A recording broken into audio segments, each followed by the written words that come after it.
ना तो ये योगी आएगा अब की बार, ना ये मोदी आएगा। दिल्ली से भी गया, यूपी से भी गया। मैंने कहा 300 पार।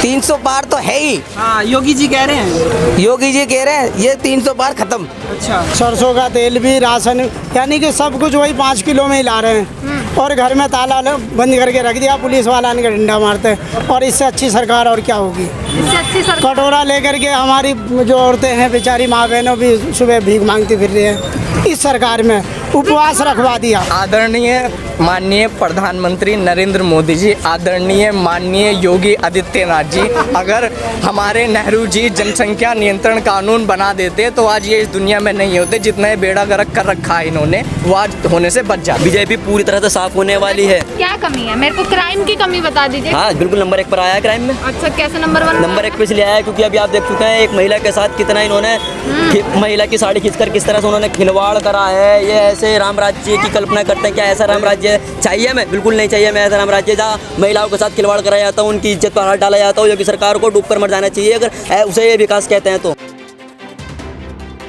पकोड़े तलने का रोजगार, पकौड़ा तलना रोजगार नहीं होता। तो तेल के दाम क्यों बढ़ा रहे हैं? तेल के दाम क्यों बढ़ाए हैं जब पकोड़ा तलना रोजगार होता है? आपको पता है कि आज कितने पैसे सस्ता हुआ है पेट्रोल? कितने रुपए सस्ता हुआ है? पूरे 25 पैसे। अच्छा, कितनी बचत होगी पता है हमारी? 25 पैसे बढ़ जाता है तो अल्लाह मचा देते हैं। 25 पैसे सस्ता हो गया तो कुछ नहीं कहेंगे आप 25 लोग। पैसे हम कहाँ कहाँ खर्च करेंगे? हमें तो समझ ही नहीं आ रहा। सुबह से सोच के परेशान हो रहा हूँ मैं कि ये 25 पैसे मैं कहाँ इन्वेस्ट करूँ। बैंक में डालूं, क्या चीज़ें खरीदूं, सब्जी खरीदूं, गाड़ी में पेट्रोल डलवाऊं, क्या करूं उन 25 पैसों का? 25 पैसे बढ़ जाते हैं तो क्या अल्लाह मचाते हैं आप? उसमें भी क्या होता है? रोज यानी कि सुबह 25 पैसे बढ़ाएंगे, शाम को 50 पैसे बढ़ाएंगे, अगले दिन 25 पैसे बढ़ा देंगे। ऐसे करते करते महीने में करीब ये 10 रुपये पेट्रोल के रेट बढ़ा देते हैं। अच्छा, बिल्कुल। अब मैंने अभी एक ट्वीट देखा, मैंने एक सेक्टर 30 नोएडा में एक हॉस्पिटल है, वहाँ पे वैक्सीन लगवाने एक बुज़ुर्ग महिला जाती है। वहाँ पे उसको वैक्सीन जब बाहर उतरती है अपनी गाड़ी से तो उसको वैक्सीन सेंटर तक जाने के लिए उसको व्हीलचेयर नहीं मिलती है। योगी सरकार में इतनी बुरी हालत हो चुकी है स्वास्थ्य व्यवस्था की, हॉस्पिटलों में व्हीलचेयर नहीं है, कोरोना काल में बेड नहीं है, ऑक्सीजन नहीं है, क्या चीज़ें हैं योगी जी के पास? हम उनकी किस चीज़ पे भरोसा करें? मैं तस्वीर भी दिखा देता हूँ आपकी, ये देखिए। कहाँ ट्विटर पर देखिए आपने? बिल्कुल, ये देखिए, ये ट्वीट है सेक्टर 30 नोएडा का जिला अस्पताल की तस्वीर है। तो आप कह रहे हैं, आपका कहने का सीधा मतलब ये है कि योगी सरकार ने कुछ नहीं किया। योगी सरकार की पुलिस की आप भाषा देखेंगे, छात्र जो वहाँ पे आंदोलन कर रहे हैं उनसे कहते हैं बदतमीजी के साथ। मैं आपके चैनल के माध्यम से नहीं बोलना चाहता है, इतनी गंदी अल्फाज उन्होंने बोले हैं कि तुम्हारे अंदर ये बाढ़ देंगे, वो कर देंगे अगर तुम अपनी राजनीति बंद नहीं करोगे। इंसान अपनी आवाज़ को उठाने के लिए भी इतना डरा हुआ है कि उसके ऊपर उल्टा मुकदमा हो जाएगा। अगर वो अपनी बात रखेगा, सरकार की सच्चाई बताएगा तो उल्टा वो मुकदमा खाएगा अपने ऊपर। आरोप लगा रहे हैं सरकार पर, सीधा सीधा कुछ तो बोलिए। क्या बोले जी, बस आप सरकार से खुश हैं? मुझे इतना बताइए। बिल्कुल नहीं है जी, बिल्कुल नहीं है। क्यों नहीं है? बिल्कुल खुश नहीं है। ऐसा क्या नहीं किया? एक महीने में 5 किलो चावल दे दे और 5 किलो गेहूँ। अच्छा। बिजली का बिल भी उसमें ही भर रहे हैं, है नहीं? घर का किराया भी दे रहे हैं, सरसों का तेल भी, राशन, यानी कि सब कुछ वही 5 किलो में ही ला रहे हैं। और घर में ताला बंद करके रख दिया, पुलिस वाला ने डंडा मारते हैं। और इससे अच्छी सरकार और क्या होगी। इससे अच्छी सरकार कटोरा लेकर के हमारी जो औरतें हैं बेचारी माँ बहनों भी सुबह भीख मांगती फिर रही है। इस सरकार में उपवास रखवा दिया। विकल्प क्या दिख रहा है आपको? विकल्प क्या देखेंगे? वोट नहीं देंगे? बिल्कुल नहीं देंगे जी, खाली बिल्कुल। जाने देंगे वोट बिल्कुल को? अखिलेश अच्छा। यादव। अखिलेश यादव? बिल्कुल अखिलेश यादव। भरोसा क्यों है अखिलेश यादव पर? बिल्कुल जी, दिलो जान से भरोसा। मतलब 300 रुपए मतलब यूनिट वो फ्री दे दी आपको बिजली की, अब आप अखिलेश यादव पर आ गए। किसने दिया? अभी देंगे ना अगर आती है सरकार। वो ना देने कभी, झूठ बोलता है, झूठ। अखिलेश जी का कहना है। अखिलेश यादव, हाँ वो तो बिल्कुल, अगर उन्होंने कहा तो सही है। मतलब पट्टी आंखों पे पट्टी बांध ली आपने, अखिलेश यादव जी जो करेंगे नहीं, उनका कहना तो बिल्कुल सही है, अगर उन्होंने कह दिया तो सही है। योगी जी पर थोड़ा तो विश्वास कीजिए ना आप भी ना। आगे आप बताइए क्या लग रहा है भैया? जी आने वाले 2022 विधानसभा चुनाव में पूरी तरह से समाजवादी पार्टी की सरकार बनने जा रही है। आप बिल्कुल निश्चित रहिए, इसमें कोई निसंदेह नहीं है कि समाजवादी पार्टी की सरकार बनेगी। वजह आपके सामने साफ है, यहाँ कितने भीड़ एकत्रित है जो बिना रोजगार के हैं, उनको अच्छी शिक्षा नहीं मिलती, अच्छे हॉस्पिटलाइज नहीं मिलती। भीड़ से पूछ लेती हूँ, किसको रोजगार नहीं मिला बताना, किसको रोजगार नहीं मिला? जी सारे हैं भैया, कोई बोल नहीं रहा, कोई बोल नहीं ये देखिए ये इसलिए नहीं बोल रहे हैं क्योंकि इनके खिलाफ इतनी भी भीड़ इकट्ठी हो रही है, सब बेरोजगारी तो खड़े हो रहे हैं यहाँ पे आके। जवाब नहीं दे रहे, हाथ खड़े कर दीजिए ना, कितनों के पास रोजगार नहीं है? दोनों हाथ खड़े कर दिए। दोनों ने या टांग में खड़े कर दे, इतना परेशान हूँ। अपने साथ लगा लो, हम जो मर्जी कार्य करने के लिए तैयार हैं। यहाँ जो खड़े अगर सबके पास, हमारे साथ क्या करेंगे? पकौड़े ही तल लीजिए। अगर यहाँ पे काम धंधा होगा, यहाँ पे काम धंधा होगा तो यहाँ पे पब्लिक क्यों आएगी? क्यों यहाँ पे इतनी भीड़ इकट्ठा होगी? सब अपने काम धंधे में लगे। जब काम धंधा है ही नहीं है तो लोग क्या करेंगे? सब इसलिए तो खड़े हैं यहाँ पे, सब बेरोजगार हैं।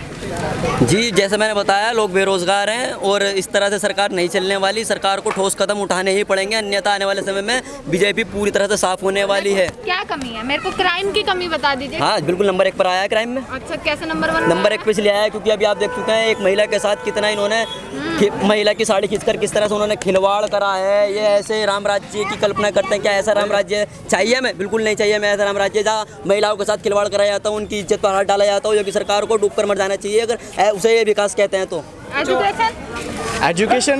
एजुकेशन पे जोर कहाँ देते हैं? ये सिर्फ जनसंख्या नियंत्रण कानून लेकर आ रहे हैं हमारे योगी जी उत्तर प्रदेश में। गलत क्या है? जनसंख्या नियंत्रण कानून से क्या जनसंख्या नियंत्रण हो जाएगी? क्यों नहीं होगी? चुनाव से 6-7 महीने पहले जनसंख्या नियंत्रण कानून लाकर क्या दिखता है? उनको किसी और चीज़ पे, किसी और नीतियों पे जोर देना चाहिए जनसंख्या नियंत्रण पे लिए। लोगों को शिक्षित करें, शिक्षा दें, लोग समझदार होंगे, जागरूक होंगे तो जनसंख्या खुद कम हो जाएगी। अगर वो जनसंख्या नियंत्रण कानून लाकर 6-7 महीने पहले, ये सिर्फ पॉलिटिकल लॉजिक गलत नहीं लगा रहे हैं, ये लॉजिक बिल्कुल सही। अगर लोग शिक्षित होगा, जागरूक होगा, लोगों को जागरूक करेंगे तो जनसंख्या नियंत्रण तो खुद कम हो जाएगी। क्या ज़रूरत पड़ेगी जनसंख्या नियंत्रण कानून की? या मुझे लगता है कि नेहरू जी ने गलत कर दिया था।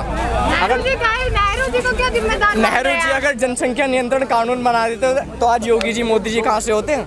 अगर वो पहले ही बना देना चाहिए था उनको। पर्सनल लाइफ पे नहीं जाते, प्रधानमंत्री जी हैं, मुख्यमंत्री जी। हमने उनको आदरणीय माननीय प्रधानमंत्री नरेंद्र मोदी जी, आदरणीय माननीय योगी आदित्यनाथ जी, अगर हमारे नेहरू जी जनसंख्या नियंत्रण कानून बना देते तो आज ये इस दुनिया में नहीं होते। जितना ये बेड़ा गर्क कर रखा है इन्होंने, वो आज होने से बच जाता। लेकिन आबादी समस्या तो है ना। आबादी समस्या है तो उसके लिए बोल तो रहे हैं कि तो- आबादी समस्या है तो उसके लिए कुछ और नीति देखो ना। शिक्षा पे ध्यान दो, लोगों को जागरूक करो। ये जनसंख्या नियंत्रण कानून लाकर तुम उसको रोजगार नहीं देंगे, सरकारी नौकरी नहीं मिलेंगी, या पंचायत के चुनाव नहीं लड़ सकते, निकाय के चुनाव नहीं। ये सिर्फ 6-7 महीने पहले जनसंख्या नियंत्रण कानून लाना सिर्फ एक आप तो एकदम फिट एंड फाइन लग रहे हैं, बढ़िया रोजगार वाले बंदे लग रहे हैं आप। हाँ तो बता दीजिए क्या करते हैं? मेरी जूस की दुकान है, मैंने अभी डाली है। अच्छा, ये कोने पे ही है। कैसा चल रहा है कारोबार? बिल्कुल ठप चल रहा है एकदम।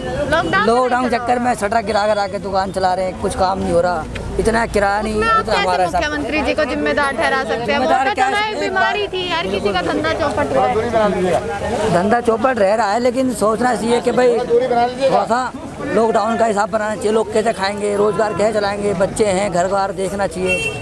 अब इन्हें कह दिया गया, इन्होंने कह दिया कि लॉकडाउन लग गया, आज बंद कर दो, कल को खोल दो। अब उन्हें पता है कल को वो रोटी खा रहे हैं नहीं खा रहे हैं? कुछ पता है उन लोगों को कि बच्चे कम कर दो, जनसंख्या कम कर दो? भाई ये क्या बात हुई? अच्छा, क्या मुद्दे रहेंगे आपके? क्या देख के वोट दोगे इस बार? इस बार हम वोट देना ही नहीं। अच्छा, देना ही नहीं है? नहीं देना। तो वैसे तो फिर विरोध करना भी बेकार है। विरोध करना क्या, जो सरकार हमारे अच्छी लगेगी हम उसको वोट देंगे। तो वही तो पूछ रहे हैं, क्या कोई विकल्प है? आशीर्वाद देंगे किसी को? हम तो समाजवादी पार्टी को वोट देंगे फुल बहुमत से। और हम क्या पूरी जनसंख्या ही वोट देंगे। अखिलेश यादव को ही देंगे वोट। इससे पहले जब यूपी में अखिलेश यादव थे बहुत बढ़िया थे। अब जो है हमारा बिल्कुल मन नहीं है कि इस मोदी जी को वापसी लाना या बीजेपी को वापसी लाना, बिल्कुल नहीं है। हमारा क्या है, किसी को अंकल की मुस्कुराहट के पीछे कुछ ना कुछ राज जरूर है। आगे बुलाती हूँ कि क्या कहना चाहते? कामकाज तो बिल्कुल बेकार है, सब चीज़ लॉकडाउन लगा रखा है। सरकार से क्या चाहते हैं? सरकार से ये चाहते हैं, लॉकडाउन ये कर रखा, बहाना कर रखा लॉकडाउन का। वैसे कहते हैं कोरोना है, कोरोना है। क्या कोरोना है? तुम खुद जाके कल में नेतागिरी करोगे तो रैली करोगे, उसमें कोरोना नज़र नहीं आने का, और वैसे सबको कोरोना हो जाएगा। और बिजली का ये समस्या, इतना बिल भेज देते हैं यूपी के अंदर, गरीब आदमी कहाँ तक देगा? अब अखिलेश यादव जी कह रहे हैं 300 यूनिट फ्री बिजली मिलेगी। हाँ बिल्कुल सही कह रहे हैं वो। उसी को देख के वोट दे देंगे। बिल्कुल समाजवादी पार्टी आएगी, बिल्कुल आएगी। इससे आदमी आलस में नहीं आएगा कि बिजली का बिल देना नहीं है। नहीं काम वो मत बात करो। नहीं, चक्कर ये है इनने तो बहाना कर रखा है हर चीज़ का। रोजगार तो बिल्कुल ठप कर रखा है, आदमी खा कमा नहीं सकता, क्या करेगा गरीब आदमी, तो ऐसे ही मर आ जाएगा। ये तो कहेंगे अपनी रोटी सेकी और दूर से बैठ गए। ना तो ये योगी आएगा अब की बार, ना ये मोदी आएगा। दिल्ली से भी गया, यूपी से भी गया। उन्होंने कहा 300 पार। 300 पार तो है ही, हाँ, योगी जी कह रहे हैं। योगी जी कह रहे हैं ये 300 पार खत्म। अच्छा। ये इनका तो बहाना है। देखिए जी, अखिलेश यादव की नीति है, जी भैया को बात। आगे आओ ना। अखिलेश यादव जी की नीति है जनता का पैसा जनता पे, योगी जी की नीति है जनता का पैसा बीजेपी पे। अच्छा। और मैं आपके चैनल के माध्यम से हमारे जनाब बैरिस्टर असदुद्दीन ओवैसी से एक रिक्वेस्ट करना चाहूँगा, हाथ जोड़ के आप हमारे उत्तर प्रदेश को छोड़ के चले जाइए। यहाँ पे हिंदू मुस्लिम को मत बंटवारा होने दीजिए, यहाँ मुसलमानों आके मत भड़काइए। यहाँ पे हमारे लिए माननीय अखिलेश यादव जी बहुत बढ़िया है। आपके बहकावे में उत्तर प्रदेश की जनता नहीं आने वाली। आप अपना हैदराबाद में जाके, मुस्लिम वही करते हैं। उनके भाषणबाजी में मुसलमान के अलावा और क्या है। ओवैसी जी भी तो कह रहे हैं हमें वोट दो, उनको क्या कहोगे? ओवैसी जी की तो बात कर रहा हूँ मैं। ओवैसी जी आप उत्तर पर छोड़ के चले जाइए। हमारे उत्तर प्रदेश की जनता मुसलमान बहुत समझदार है। ओवैसी जी तो बीजेपी के आदमी हैं।